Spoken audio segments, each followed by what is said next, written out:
Have you ever heard of the invisible gorilla? The invisible gorilla is an experiment that was devised by the researchers Dan Simons and Chris Chabris. It was designed to test for something called selective attention. Our brains are not designed to focus on everything, everywhere, all at once.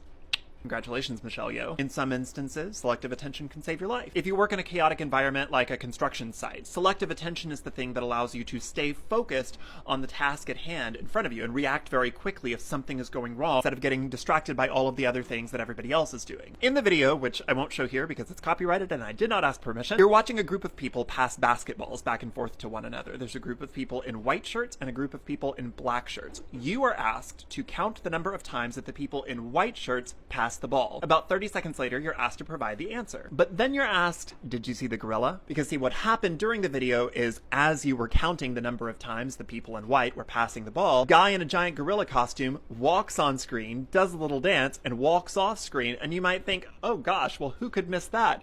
Most people.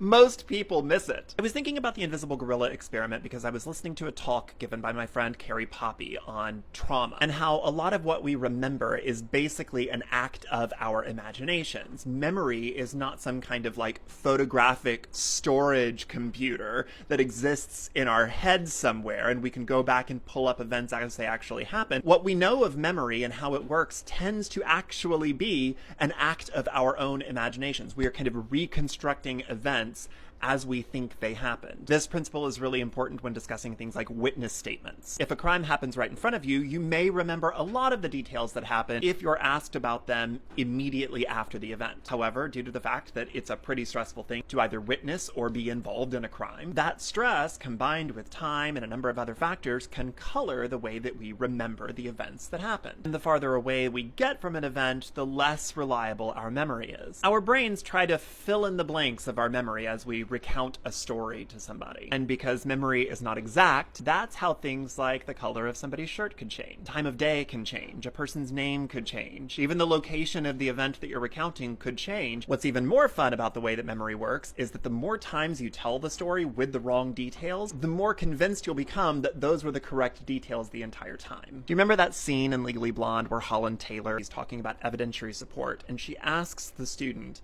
"Are you sure? What about his life?"